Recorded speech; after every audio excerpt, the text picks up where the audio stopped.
Bonjour, dans cette vidéo, nous allons parler d'équations et plus particulièrement d'équations à une inconnue.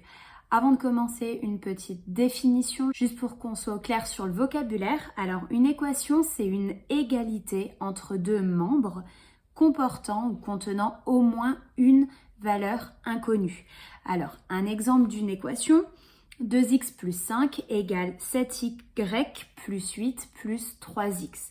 Donc, j'ai deux membres, un membre ici, un membre ici. Donc, vous pouvez vous le noter si jamais vous avez peur d'oublier ce qu'est un membre. Et donc, dans cette équation, j'ai bien une égalité et j'ai ici deux inconnus, x et y, qui est une deuxième inconnue puisque c'est une deuxième lettre. Donc, nous, cette année en troisième, on va s'intéresser uniquement aux équations avec une seule inconnue.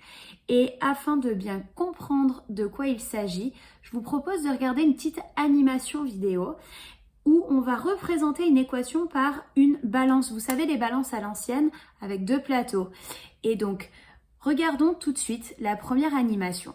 Sur cette balance, j'ai d'un côté une pomme, une orange et une poire et de l'autre côté deux poires. Maintenant, je vais rajouter deux pommes sur le plateau de gauche et deux pommes sur le plateau de droite.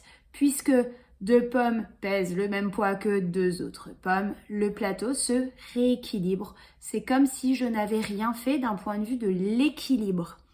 Maintenant, je vais enlever une poire sur le plateau de droite, enlever une poire sur le plateau de gauche et je reviens à l'équilibre comme si je n'avais rien fait d'un point de vue de l'égalité des poids. Voyons une deuxième animation. On a deux oranges d'un côté qui pèsent le même poids que deux bananes. Je peux de chaque côté couper en deux les quantités. Donc je coupe les quantité des oranges en deux, je coupe les bananes en deux et j'enlève sur chaque plateau la moitié. Donc, dans ce cas-là, j'ai divisé par deux. J'ai gardé la moitié sur chaque plateau. Et donc, je me rends compte que d'un point de vue de l'égalité du poids, ça n'a strictement rien changé puisque je suis revenue à l'équilibre. Autrement dit, on a une propriété très intéressante qui nous permet de résoudre une équation. Dans une équation, on peut, sans changer l'égalité, ça veut dire sans faire basculer un plateau au final, dans les deux membres, donc des deux côtés, on peut additionner ou soustraire par n'importe quelle quantité. Je peux enlever des pommes, des bananes, des x, etc. Et je peux rajouter n'importe quoi. Et je peux multiplier ou diviser par n'importe quel nombre sauf 0. Alors, quand on va additionner, soustraire, peut y avoir des x dans l'histoire, il n'y a aucun problème et c'est pourquoi j'ai écrit qu'on peut ajouter ou soustraire n'importe quelle quantité. Ça peut être des nombres, ça peut être des x. Par contre, quand on multiplie et on divise, c'est que des nombres et jamais par 0, d'accord ? Évidemment, on n'a pas le droit de diviser par 0 et si vous multipliez par 0, tous vos zéros, donc c'est aucun intérêt. Alors, regardons une nouvelle animation pour comprendre avec des x maintenant comment ça se passe. Donc, vous voyez que sur cette balance, j'ai une pomme et le nombre 3 d'un côté et deux pommes de l'autre côté qui ont le même poids, donc c'est égal. Les pommes, on va tout simplement les transformer en x et le principe est exactement le même. Alors, au lieu d'écrire xx, on dit que ça fait 2x. Et maintenant, je vais enlever un x à gauche et j'enlève un x à droite. Il y en avait deux, donc on réécrit les deux séparés, on en enlève un. Et on se rend compte que la valeur de x, ça correspond pile au nombre 3. Un deuxième exemple avec des x. Alors, on a quelque chose d'un peu plus fourni. Sur le plateau de gauche, on a 4x et 5 et à droite, on a 3x et 13. Pardon, 2x et 13.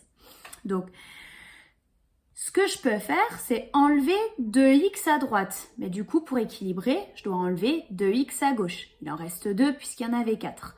J'enlève 5 à gauche et je vais enlever 5 à droite. Et enfin, chaque quantité, je la coupe en deux parce que je ne veux garder qu'un seul x. Je ne peux pas enlever x, je suis obligée de couper en deux puisqu'à droite, il n'y a pas de x. Donc, je coupe en deux et j'enlève la moitié sur chaque plateau. Et on arrive à la solution x qui correspond au nombre 4. Regardons maintenant si on doit écrire tout ça qu'est-ce que ça donne, comment on peut rédiger. Il y a mille et une façons d'écrire les opérations. Moi, je vous en suggère une qui est plutôt efficace, qui est assez simple et qui correspond à ce qu'on vient de voir sur l'animation. Alors, la première animation qu'on a vue, c'était x plus 3 égale 2x. Qu'est-ce qu'on a fait? On a enlevé un x à gauche et pour équilibrer, on va aussi enlever un x à droite. X moins x, ça va s'annuler, il n'y en aura plus. Il me reste donc 3. Et de l'autre côté, 2x moins x, ça me laisse x et on a notre solution puisqu'on trouve à quoi vaut x. Je continue dans le deuxième exemple. J'ai 2x plus 13 à droite, 4x plus 5 à gauche. Je vais déjà essayer de faire disparaître les 2x ici pour enlever les x d'un des deux côtés. Alors, pour enlever 2x, j'écris moins 2x. Et ça, je le fais de l'autre côté aussi, moins 2x. Et je calcule 4x moins 2x, comme si je posais une opération, d'accord? 4x moins 2x, ça fait 2x. Le plus 5, j'y ai pas touché. Et 2x moins 2x, ça s'annule. Donc à droite, il me reste 13. Et là, j'ai un plus 5 qui traîne, qui n'a rien à faire ici. Donc je vais enlever mon plus 5. Pour enlever plus 5, je fais évidemment moins 5. Si j'avais eu moins 5, j'aurais fait plus 5, d'accord? Et donc, moins 5 à droite. Il me reste 2x. 5 moins 5, ça fait 0. On a fait exprès. 13 moins 5, ça me donne 8. Et je vais devoir partager en 2 puisque j'ai 2x. Si j'avais eu 3x, j'aurais partagé en 3. D'accord? Si j'avais eu moins 2x, j'aurais partagé en moins 2. Donc, je viens diviser, cette fois-ci, par 2. Je partage en 2. Ma fraction se simplifie, c'est fait exprès. Et il me reste x égale 8 divisé par 2, 4. Et on retrouve bien le résultat de la vidéo. Et je vous propose un dernier exemple un petit peu plus compliqué, qui n'était pas illustré, on va le faire ensemble. Alors peut-être vous avez compris, peut-être pas, je précise pour ceux qui ont un peu plus de mal, mon idée que j'ai derrière la tête quand je commence une équation, c'est d'avoir deux parties. De ce côté-là, d'essayer d'avoir que des x et du côté droit, que des nombres. Et donc je vais juste enlever ce qui n'est pas à sa place. Et peut-être vous avez remarqué, je vais toujours enlever en premier ce que j'aurais calculé en dernier. C'est un peu bizarre comme règle, mais en fait, c'est pas si bête que ça parce que quand on résout une équation, on fait les calculs à l'envers. Donc, on commence par le calcul qu'on aurait fait à la fin. Ici, dans mon exemple, à la fin, j'aurais fait mes deux divisions, divisé par 5 et divisé par 3. Eh bien, pas de panique, il y a des fractions, c'est sûr, c'est moins sympathique, mais ça se fait très très bien. Quelque chose qu'il faut avoir en tête absolument, c'est que le numérateur, c'est comme s'il était entre parenthèses. C'est jamais écrit, c'est sous-entendu, mais là, je vais en avoir besoin. J'ai un divisé par 5 ici qui me gêne.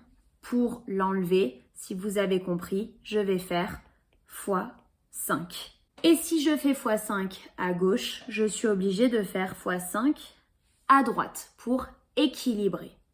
Ça va me permettre de supprimer ici mon x5. Et maintenant, j'ai un 3 ici qui me gêne. Je vais donc multiplier par 3, comme ça je vais pouvoir simplifier. Et donc, il faut que je multiplie par 3 à gauche aussi. C'est toujours le jeu, ce que je fais d'un côté, je le fais de l'autre côté. Et quand je veux me débarrasser d'un calcul, je fais toujours le calcul inverse. Donc, il me reste, si on garde que ce qui est écrit, il me reste 3 fois 6x plus 2 égale à 5 fois 2x moins 3. J'aime pas garder des parenthèses, je vais utiliser la distributivité pour simplifier tout ça. Ça me donne 18x plus 6 est égal à 10x moins 15. Et maintenant, je vais enlever les choses qui ne sont pas à leur place. Le 10x n'est pas à sa place, je l'enlève. Quand je dis n'est pas à sa place, c'est par rapport au titre de ma colonne, entre guillemets. Et si j'enlève 10x à droite, j'enlève 10x à gauche, évidemment. Et je me rends compte tout de suite en même temps que le plus 6 n'a rien à faire du côté des x, donc moins 6. Et donc, moins 6 à droite. Et maintenant, je calcule tout ça. 18x moins 10x, ça fait 8x. 6 moins 6, ça fait 0. Je remets bien mon égal. 10 moins 10x, ça fait 0. Et moins 15 moins 6, ça fait moins 21. Cette fois-ci, je ne coupe pas en 2, j'ai 8x, donc il faut que je coupe en 8. Donc, je divise des deux côtés par 8. Ici, ça simplifie, c'est fait exprès. Et 21 huitièmes, ça se calcule pas très bien, donc on peut le laisser sous forme d'une fraction. J'oublie pas bien sûr le signe moins. Et j'ai résolu mon équation. Voilà, j'espère que c'est bien compris et que vous allez réussir à faire les exercices.